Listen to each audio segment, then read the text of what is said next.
તમારે સારું કાંઈ મજા આવે.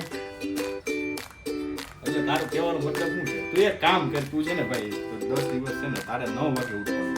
ના માન નથી ઉઠું, મન નહીં, તને અફસોસ ન રહી જાય જિંદગીમાં કે તમારે બધા છે તે કેમ આવું. અને આ જ્યારે પતંગ ચગાવતા એવું કઈ અમને આમ એવું યાદ પણ આટલું બધું નહોતું કે અમુક લોકો ઉડાડે. નાના કારણ કે પહેલા તો તમે દેશમાં રહેતા, અમે ગામડે રહેતા ને. એલા બે મોટા બેઠા ને એક બિચારો હુકાઈ ગયેલો છોકરો ગાડી બિચારો. હવે ભાભી જવાને છે ઓર્ડરમાં, તો એને ફ્લાઇટ છે ઇન્ડિગો અને 9:30 વાગે આપણે શું કહેવાય ઓલું મોકલશે શૂટિંગ. એ જે ફ્લાઇટમાં બેઠા છે ને જે રેડી કરતા છે ને એ બધા આપણે શૂટિંગ મોકલશે. અને આજે એનું સપનું પૂરું થઈ જાય પ્લેનમાં બેસવાનું. એમ ટ્રેનમાં ન હોય નાસ્તો ટ્રેનમાં હોય ને તો પછી આ વિમાન છે. વિમા કાલ આપણા વચ્ચે નહીં હોય, દુઃખ થાય 3 દિવસ આપણે જોવા નહીં મળે. એમ દૂધ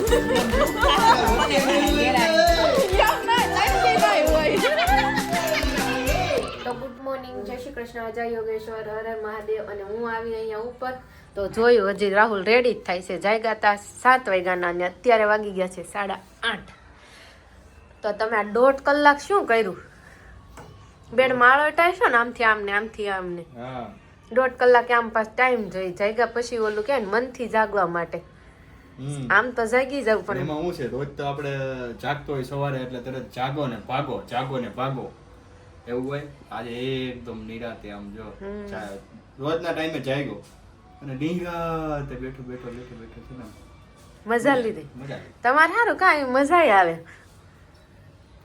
એટલે તારું કહેવાનો મતલબ શું છે? તું એક કામ કર, તું છે ને ભાઈ 10 દિવસ છે ને તારે 9 વાગે ઉઠવાનું. એટલે ના માન નથી ઉઠું, મન નહીં, તને અફસોસ ન રહી જાય જિંદગીમાં કે તમારે બધાને તે કેમ આવું એમ. ના એવો અફસોસ નહીં, પણ 9 વાગે કોને 9 વાગે સુધી કેમ તને પડ્યો અફસોસ ન રહી જાય એટલે હું તને પણ તમારે જેવી આળસ થઈ મન ના આવે ને ઉઠ્યા પછી કલાક પછી નાવા જ જવું. ના તો ઉઠ્યા પછી સીધું નાવ તને તો ખબર જ હતી નાવા જવાની હું ટેવ. મારું કામ કરતો હતો ને, કામ ભલે ને કરતા હોય પણ તોય તે મારું એડિટિંગ એનું કામ હાલતું તને ખબર ઈ છે. કામ બે નહીં, કામ કરતો નહીં હતો નહીં ને.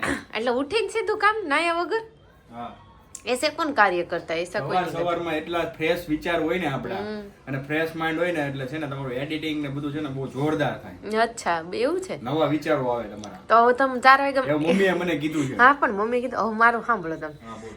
4 વાગે જાગી બસ કંટાળે. તને કહેવાય નહીં. પણ લે હવારમાં માઇન્ડ તું ફ્રેશ મમ્મી પાસે સુઈ ચાલી તો તે નહીં હજુ મમ્મી પાસે નથી. સુઈ ચાલી ગયા. જો આ અત્યારે ખીજાવા મળી મને અત્યારમાં. અને આ કેમ આવું ટી-શર્ટ પહેરીને? અચ્છા હા, તો ભલે મેં કેમ આવું બાંડિયું ટી-શર્ટ પહેર્યું છે મેં કીધું. અચ્છા એટલી બધી સ્લીવ કહેવાય. પહેલાના સમયમાં હે ને અહીં બાયું અહીંયા સુધી સ્લીવ પહેરતી. તમારે કાંઈ શરમ જ નથી. જો અમારી ભાભી હજી જો એમને બાઈ છે ને હું પહેરતી હાડી હા. તો છે ને જેન્ટ્સ છે ને પાયજામા પહેરતા. જોયું કોઈ પાયજામા ચોણી કે નાટલો નેફો હોય ની મોટી ચોણી આવે વ્હાઈટ કલરની ઉપર હવે વ્હાઈટ. તારો વિચાર શું છે? આ તો વાત છે તમે પહેરો એટલે તમે પહેરવેશ બદલો અમે બદલો. અચ્છા એવું છે. એટલે કહેવાનો મતલબ અમારે કરવાનું તેમ ને અમારે કોપી કરવાની જ તેમ ને. તો ભાભી અત્યારે પણ વડાપાઉં જ બનાવે છે એવું લાગે છે. વડા મમરી ને વડા એવું કરે છે. એમાં એવું થોડું અને હોય. બપોરનું જમવાનું શું બન્યું તમને છે? ખબર ભાઈ ક્યાં વયા ગયા? આ મઠ્ઠો લેવા ગયા એવું લાગ્યું. મઠ્ઠો લેવા વયા ગયા. કાલ રસ ના મઠ્ઠો પછી ગળામાં બળે. એવું લાગે છે. શાકમાં શું બન્યું છે? ચોળી અચ્છા, કાલે તો ઊંધિયું હતું, આજે ચોળી છે અને દાળ ભાત રેગ્યુલર બન્યા છે. હવે જમવા બેસી જઈએ. ઝપાઝપી બોલવા મળી છે. જલ્દી કરો. સાઈડમાં હવે શાંતિથી જમવાનું છે. શાંતિથી જમો. આ શ્રીખંડ આવ્યો એમાં ડાયરેક્ટ આમ જવો અહીંયા અને પીયું બંને. એ ભાડું નથી ભાઈ, શ્રીખંડ નથી ભાડું કોઈ દી. છે ભાઈ, શ્રીખંડ નથી વાળતો. હાલ્યો લાવો મમ્મીને આપી દઈ છાટ. આ રહી અહીંયા પડી મમ્મી.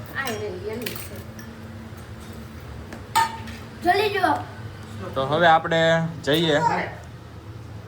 શ્રીખંડ ખાવાનો છે અને શ્રીખંડ કોને ભાવે છે તમે મને છે ને કોમેન્ટમાં કહો જણાવો. પાપી તો આજે જવાના છે ઓર્ડરમાં, એટલે 3 દિવસ 4 દિવસ તો નહીં દેખાય. એટલે કાલથી તમને રેશું જ દેખાશે, હું પણ નહીં હોય. રેશું કેમ થશે તારે? મમ્મી તો કોઈ લગભગ ગમે નો હોય, ભાભી નો હોય, ભાઈ નો હોય, પપ્પા નો હોય, પણ હું અને મમ્મી તો અખંડ હોય. અખંડ હોય. તો mummy good morning. Very good morning. તો મમ્મી એક સુવિચાર થઈ જાય અત્યારે. 12:30. ગુડ આફ્ટરનૂન બસ. ના એ ભાઈ ગુડ મોર્નિંગ જ.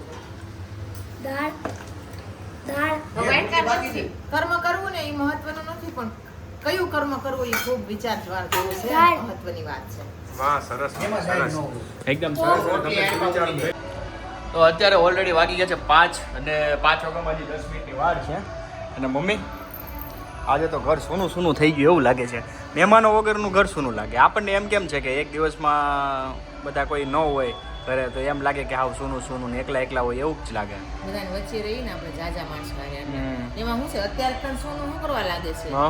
અને આપણી ત્રિપુટી જો હાજર હોય ને તો તને સોનું ન લાગે. હા અયાંશ ને બધા મનસ્વી બધા પણ એ બધા અગાસી ઉપર છે અને ભાઈ પણ અગાસી ઉપર છે. અત્યારે લગભગ બધાના ઘરમાં કોઈ નહીં હોય, અગાશીમાં જશે. અને બાપીને તો ઓર્ડર આવી ગયા છે એટલે બાપી ઓર્ડરમાં 3 કલાકના મહેમાન હમણાં જશે. હા હજી ઓર્ડર પતાવશે ને 3 કલાક પછી જશે. જાશે. દેશમાં જાય છે ભાભી. ઓર્ડર છે તમને તો ખબર જ છે કે ભાભીનો ઓર્ડર છે, કેમ કે કાલે જ આપણે વાત કરી હતી. તો મમ્મી આજે તો વાતો કંઈક કહેવા માંગો છો તમે આજે ઉત્તરાયણ વિશે કંઈ? ઉત્તરાયણ એટલે આપણને બધાને ખબર જ છે કે ઉત્તર તરફ સૂર્યની ગતિ અને મકર સંક્રાંતિ એટલે કે મકર રાશિમાં સૂર્યનો પ્રવેશ એટલે મકર સંક્રાંતિ એટલે શું કે કાંઈક જે કરતા હતા એનાથી કંઈક વધારે કરીએ એને સંક્રાંતિ કહેવાય છે. કે સૂર્ય છે એને પોતાની દિશા બદલી અને પોતાનો પ્રવેશ, પોતાનું જે કહેવાય ને કે જે ચાલવાની ગતિ હતી ને એમાં પણ એણે બદલ કરી. સૂર્યને બદલ કરવી પડતી હોય તો આપણે ન કરવી પડે. સાચી વાત છે મમ્મી. તો મતલબ મકર સંક્રાંતિનો મતલબ આ જ છે. હા. તો આ પતંગ ક્યારથી ઉડાડવાનું ચાલુ કર્યું? કાંઈ તમારા જૂના તમે નાના હતા ત્યારે પતંગ ચગાવતા એવું કંઈ? અમને આમ એવું યાદ, પણ આટલું બધું નહોતું કે અમુક લોકો ઉડાડે. અમુક લોકો ઉડાડે નાના કારણ કે હતા પહેલા તો તમે કેવું- દેશમાં રહેતા, અમે ગામડે રહેતા ને હમ. તો પહેલા તો કેવું હતું તને ખબર? પહેલી વાત તો કામમાંથી નવરા જ ન થતા, એટલે ઉત્સવ હોય ને તો ઘડીક બે ઘડીક થોડીક ટાઈમ મળે તો કદાચ, નકર ઉત્સવ આવીને વિયો જાય ને તો ખબર ન પડે. ખેતીવાડીના કામ હતા એટલે. અને બીજી વાત એ કે જેની પાસે સગવડતા હોય ને એ પતંગ ચગાવે, સગવડતા અને ટાઈમ હોય એની પાસે. કારણ કે સગવડતા હોય એની પાસે જ ટાઈમ હોય, સાચી વાત છે. સગવડતા ન હોય એની પાસે ટાઈમ ન હોય. કારણ કે કામમાંથી નવરા થાય તો સગવડતા આવે ને. સાચી વાત છે મમ્મી. એટલે આ 100% બધી વાત વાતો છે. બધી બહુ આમ જોઈને તો ઇમોશનલ છે, અને આમ જોઈને તો કંઈક શીખવા જેવું છે. હમ. કે એ સમયમાં એટલોય ટાઈમ નહોતો કે આપણે આપણા માટે થોડુંક કાઢી શકીએ, 10-15 મિનિટ, 20 મિનિટ કે Okay. એક દિવસ. આજે તો ટાઈમ હી ટાઈમ છે તોય 6 માણસો મહિને એક દિવસ નથી કાઢી શકતા. તો ત્યારે મમ્મી અત્યારે ટાઈમ હી ટાઈમ છે માણસો પાસે, તો પણ એમ કે છે મારી પાસે સમય નથી. સમય નથી. ઈ એક સૂત્ર બની ગયું છે કળિયુગનું. મારી કારણ પાસે કે ટાઈમ જે- નથી. જે વસ્તુ તમારી પાસે વધારે હોય ને એ વસ્તુની તમને વધારે ખબર હોય. કેમ કે અત્યારે આ પહેલી આટલું વાત. ફાસ્ટ ફોરવર્ડ મતલબ થઈ ગયું છે આપણી પાસે કે બધા easy સાધનો થઈ ગયું, બધું easy ઈઝી. થઈ ગયું. કોઈ કોઈ પણ વર્કિંગ વસ્તુ. લઈ લો તમે, ઈઝી થઈ ગયું. બધું. જો તમારે ટ્રાવેલિંગ કરવું હોય ને તો પહેલા તો આ ગામથી પેલે ગામ, કાં તો સાયકલ હોય, વધુ ગાડું ગાડું લઈને હોય. ગાડું લઈને જવાનું. ટુ વ્હીલ કે ફોર વ્હીલર તો હતા જ નહીં. હવે ટુ એટલે વ્હીલ બધું ફોર વ્હીલ થઈ ચાલીને ગયા, જ રોડ કરવાનું. રસ્તા સારા થઈ ગયા, વિમાનો થઈ ગયા, ચાલીને જ જહાજો કરવાનું. થઈ ગયા મોટા મોટા. એટલે 24 કલાકમાં ઝાઝો સમય તો લોકોને પ્રયત્ન ને કહેવાય ને કે દોડધામમાં જ વયો જતો. તો એટલે મતલબ કહેવાનો મતલબ કે સુખ સુવિધા આવતા સાથે જ તે માણસોને એવું લાગવા મળ્યું. અને સમય કે- વધ્યો ને એટલે કે છે ટાઈમ નથી. એટલે મને પણ એવું લાગે છે કે સુખ સુવિધા આવતા સાથે માણસોને એવું લાગે છે કે ભાઈ time I am busy. I am busy શેમાં પણ એવું નથી ભાઈ, બિઝી નથી, કોઈ માણસો બિઝી નથી. કંઈક સારા વિચારો, કંઈક સારા વિચારો લેવા માટે કોઈ પણ ટાઈમ બેસ્ટ છે. બેસ્ટ છે. કેમ કે કોઈ આપણે જોડાયેલા જ છીએ, ગમે ત્યાં આ મન છે ને આપણું એ જોડાઈ જ જવાનું છે, પણ એને ક્યાં જોડવું ને એ આપણે મહત્વનું છે. સાચી વાત છે. તો હું જાઉં છું બહાર, મારે થોડું કામ છે, મમ્મીનું એડિટિંગ આજે કરી નાખ્યું છે, એટલે કાલથી તો મમ્મી પાછું તમારું એડિટિંગ નહીં થાય, કેમ કે હું બેક ટુ ઓફિસ તો કાંઈ પાછું કોણ કરશે. એટલે 2-3 દિવસ મમ્મીનું જે પણ હતું શૂટિંગ એનું બધું કામકાજ પતાવ્યું, એટલે ટાઈમ મારી પાસે હતો એનો ઉપયોગ કર્યો થોડો, અને ઘણું બધું શીખવાય છે. અને આમાં આ ફિલ્ડમાં કેવું છે કે ધીમે ધીમે તમે જેમ અંદર જતા જાઓ ને એમ નવું શીખતા મળે. અને આ એક ફિલ્ડ નહીં, એને અભ્યાસ કહેવાય. આ એક ફિલ્ડ નહીં મમ્મી, ગમે એ ફિલ્ડ પકડી લ્યો તેમાં તમે જેટલા અંદર જાઓ અંદર ઉતરો ને એટલું તમને નવું કંઈક નવું મળે. મળતું જ રહે. એને જ અભ્યાસ કહેવાય. અભ્યાસ. ભણતર પૂરું થાય, ભણતરમાં PhD આવે. અને હું તમને અભ્યાસમાં કહું ને PhD નો શોર્ટકટ આવે. મમ્મી જે પણ શોર્ટકટ મારે છે ને એમાંથી 100 શોર્ટકટ માંગ્યા હોય ને એમાંથી એક સક્સેસ જાય છે. એક જ 99 ફેલ થાય છે. 99. તો તમે ઈ રેસમાં હું કામ દોડો છો કે ભાઈ 99 ની રેસમાં આપણે દોડવું જ છે એમ એક જાતનું ગાંઠ પણ ન કહેવાય. ગાંઠ પણ કહેવાય. એટલે મને પણ એવું લાગતું હતું કે હું ભાઈ 100 જણાની રેસમાં દોડું છું, તો હું જીતી જઈશ. મારું બહુ બધા કરતાં સારું છે, હું આમ બહુ જ સારું કરી રહ્યો છું મારી ફિલ્ડમાં. પણ એવું ના હોય. બધાની રીતે અલગ હોય, અલગ એની વાણી હોય, અલગ મંતવ્ય હોય, અલગ દ્રષ્ટાંતો હોય, એની પાસે વિચારો અલગ પડતા હોય. એટલે વાત કહેવાની એ છે કે આપણે જે પણ કાર્ય કરીએ છીએ એમાં ઉત્સુકતાથી કામ કરો, નવું નવું શીખો, નવું નવું કર્યા કરો કાર્ય. એક દિવસ સફળતા તમારી પાસે આવશે અને એ શોર્ટકટ નથી, એ છે લોંગ ટર્મ. સમજ્યા ને મમ્મી? અને જો કદાચ શોર્ટકટ મેં માર્યો હોય અને મારે શોર્ટકટ મારવો હોય, મેં કંઈક એવા મતલબ બ્લોગ બનાવું, ચાલો સમજી લો કે ભાઈ આમ થઈ ગયું, ઓલા સાથે તેમ થઈ ગયું, આજે અમે આમ કરી દેવાના છીએ, એવા નામના ટાઇટલ મારીને અંદર હું તમને લોકોને મમ્મી કોકને ઉલ્લુ બનાવીને વ્યૂ મેળવી લઉં, ફેમ મેળવી લઉં. પણ હું તો કહું ભાઈ એ આવડવું જોઈએ. મને તો એ એક લાગે છે કે મને એમ લાગે છે કે એ એક કળા છે, એ તમને આવડવું જોઈએ. પણ મારો કહેવાનો મતલબ એમાં સિદ્ધિ ન મળે તમને જે જોઈએ ને એ ન મળે. તમે શું મંતવ્ય સાથે નીકળ્યા છો ને એ મહત્વનું છે. હું એક ધ્યેય સાથે નીકળ્યો કે ભાઈ મારે એવું બનાવવું છે કે 100 વર્ષ પછી કે 200 વર્ષ પછી કે મારા છોકરાના છોકરા અમારા વિડીયો કે બ્લોગ જોવે કે ગમે તે જોવે તો એ લોકોને એમ થાય મારા દાદાનું ફેમિલી આવું હોય ડેડી મમ્મી, તો અમે સાથે રહેવું જોઈએ. અમે જો આ બધા સાથે રહી શકતા હોય તો અમે કેમ ન રહી શકીએ? એટલે ફેમિલી તો બનતું રહે, તૂટતું રહે, પણ જે એની વચ્ચેની જે હોય ને એ જીવવાની મજા છે. એટલે તમે પણ એ આનંદ માણજો અને જીવનમાં છે ને હંમેશા આનંદ માણતા જ રહેવાનું. કેમ કે આનંદથી જ નેગેટિવ ક્યારે નહીં વિચારવાનું. તો ચાલો મમ્મી હું જાઉં છું બહાર, તો પછી મળું તમને. અને આજે સાંજે શું બનશે? સાંજની કાંઈ મેનુ આપણી પાસે ન હોય. મેનુ તમારી પાસે નથી તો કાંઈ વાંધો નહીં, તો રેશુ આવે એટલે એને કહેજો, ફોન કરે. પાવર વયો ગયો છે. જોઈ રહ્યા છો આ ડીજે બીજે બધું બંધ થઈ ગયું. નાનો અવાજ એક આવે, ડીજે નો અવાજ.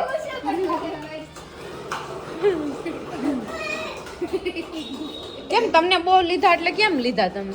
માં દીકરો તો ત્યારે ગપસપ કરતા એટલે અને અહીંયા રાઈડર ઉપર ચડી ગયું ને તો હવે રાઈડર ની ધમાલ જો. ઓલા બે બેઠા છે ને વાય ધક્કો મારે છે પાછા. કઈ પાર્ટી હાલે પાવર વગરની? ચવાણું ને એના અંદર લીંબુ, એવી સાદી સાદી પાર્ટી હો રહી. अब रोंढे की तैयारी. 2 ક્લાયન્ટ આવ્યા હતા, રેડી કરી દીધા, ફેશિયલ તો એ બધું હોય ને. તમને નથી ખબર કેન્દ્રમથી ફોન કર્યો હતા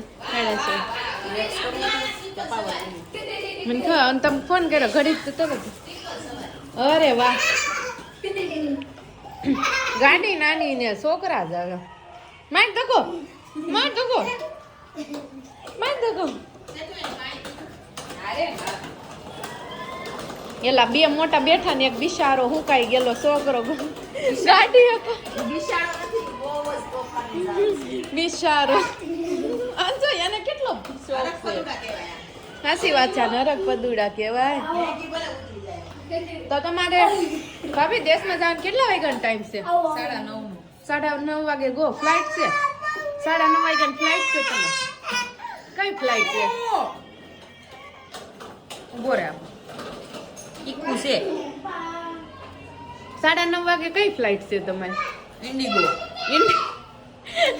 તો તમે ફાઇનલી હવે ભાભી જવાના છે ઓર્ડરમાં, તો એને ફ્લાઇટ છે ઇન્ડિગો અને 9:30 વાગે ને આપણે એ શું કહેવાય ઓલું મોકલશે શૂટિંગ. એ જે ફ્લાઇટમાં બેઠા છે ને જે રેડી કરતા છે ને એ બધું આપણે શૂટિંગ મોકલશે. અને આજે એનું સપનું પૂરું થઈ જાય પ્લેનમાં બેસવાનું. ના મારું સપનું હતું જ નહીં પ્લેનમાં બેઠું. બેહી લીધું કે મમ્મી સપનું પૂરું થયું કેમ કે અમે પહેલા જૈનમાં નહોતા ને ત્યારે બેહી ગયા છે. અમે એ બે જૈનમાં નહોતા ને ત્યાં ભાભીએ બેહી લીધું પ્લેનમાં. ખબર હતી કે પછી નકર નહીં મળે. જન્મ લે હે પછી નહીં મળે, અમારો વારો નહીં આવે એટલે મેં બેહી લીધું. પછી વારો નહીં આવે, પછી આપણું ખતમ થઈ જાય, આપણે સમજાય. Tata bye bye. ઈ ક્યાંનું હાલે છે છે ને? વિપા સવારી અને ઈ વળી પાસ ગાડીમાં બેઠા બેઠા આયાંશ તો ચવાણું ખાય છે હે? એમ જોઈ એમ જોઈ. ટ્રેનમાં ન હોય નાસ્તો ટ્રેનમાં હોય ને, તો પછી આ વિમાન છે. વિમાનમાં નાસ્તો ન હોય હો. હોય છે. એટલે આપણો ખુદનો ન હોય, એ લોકો આપે ને ઈ આપણને બહુ મોંઘો પડે. આપણે દેશી લોકો 10 રૂપિયાની ભેળ લઈને ખાવા. આપણે ખાઈ લેતા ભેળ લઈને ખાઈ, આમ જોતું આ વિમાન પી પી ડ્રાઈવર ખાયા છે, કાળી નહીં દેતો. કંડક્ટર છે ને એ હાકે છે અને પેસેન્જર છે ને લબડે ઈ ઢળાય છે ભાઈ, એ લબડે છે. એમાં ઢળાય છે. જો અને આશીષ પાયલોટ ખાય છે, કંડક્ટર છે ને એ હાકે છે. જો આમ જો કિલિન્ડર છે ને ઢળાય પેસેન્જર છે ને વાય ડબડાય અને પ્લેન માં કે કંડક્ટર હોય. ઓય તમે બધું આ પાડો છો, પ્લેન માં કે કંડક્ટર હોય. I don't know, A hostel હોય ઈ તો ઓલા હોય જે પેસેન્જર ખાવા માંડ્યા પેસેન્જર ડ્રાઈવરના ડબ્બામાં ખાવા માંડ્યા. હે મમ્મી આજ કેટલી પતંગ સગાઈ ઓલ ધાબે હતી ભાઈ? હે? કેટલી પૂરી કરી ધાબે હતી આજે પતંગ? ધાબે કરી 5 પતંગ પૂરી. બસ 5 પતંગમાં તો પાળિયો પી રહ્યો. પાળિયું પીર્યું એટલે હું મમ્મી પાણી પીર્યું એટલે આખી શરૂ કર્યું ધામા શેડા હોય. બસ પણ ભાઈ એકલા જ હશે આ સગામાં, એટલે ભાઈ એકલા જ હતા ને, એકલા એકલા મજા આવી? નો મજા આવી. નો મજા આવી એટલે 5 પતંગમાં પૂરું કરીને વી આવ્યા ભાઈ નીચે. મજા આવતી કે બધા હોય તો કેવી મજા આવી ગઈ. કાલનો દિવસ કેવો હતો એ તો બધાની શું કહે જોડકાની જ મજા હોય, એકલા તો મજા જ ન હોય. કીધું છે ને મજા સબકે સાથ આતા હે. અકેલે મેં નહીં આતા હે. અને તો હવે તમારા એન્ડ આપવાનો છે. આપણી ભાભી આપણા વચ્ચે નહીં હોય, દુઃખ થાય 3 દિવસ આપણે જોવા નહીં મળે. એમ દુઃખ થાય કોને થાય ઘેરાની.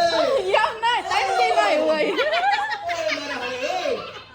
એ વચ્ચે નહીં હોય એટલે શોખ એટલે અહીંયા રહેવામાં 3 દિવસ આપણી હારેની બોયલી જ ખરા કે 3 દિવસ આપણી વચ્ચે નહીં હોય એટલે આપણે જોવા નહીં મળે. જો ભાભી આપણે એનો ફોટો મોકલશે તો આપણે ના ભાભીને ઓલા ને આપણા લાઈટ કા ભાભી કહેવાય, રાહુલના ફેવરિટ ભાભી. ઓય મનુ એમ ન કરાય. તો ભાઈ છે તો બેન, તો તમે એન્ડમાં શું કહેવા માંગો? ભૂખ લાગે બહુ ભૂખ લાગી એટલે જ કઈ નથી બોલું. મનસ્વી તો એટી બેજ આવે બસ એન્ડમાં કાંઈ જ નહીં.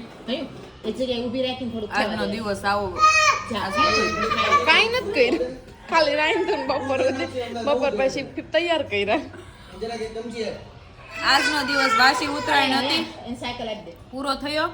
કાલે પાછા નવા વ્લોગ સાથે મળશું, પણ હું નહીં હોઉં રહેશું ને કન્ટિન્યુ કરજો. તો આપણો વ્લોગનો એન્ડ અહીંયા જ છે. આવજો, જય શ્રી કૃષ્ણ, જય યોગેશ્વર. હવે 4 દિવસ પછી હું મળીશ તમને. ઓકે, તો કંઈ નહીં, તો અમારી ચેનલને લાઈક કરો, શેર કરો અને કોમેન્ટ કરવાનું તો ભૂલતા જ નહીં, કારણ કે અમને ખબર પડે કે તમને અમારો ફોનનો વ્યૂ કેવો લાગે, શું બાકી રહી જાય છે. તો લાઈક કરવાનું પણ નહીં ભૂલતા. હું બોલો શું કેવું છે, કાંઈ કેવું છે કહીજો. એન્ડમાં શેતુબેનનું બોલે એવું હાલે જ નહીં. કાંઈ કેવું નહીં મારે કાંઈક હશે છે ને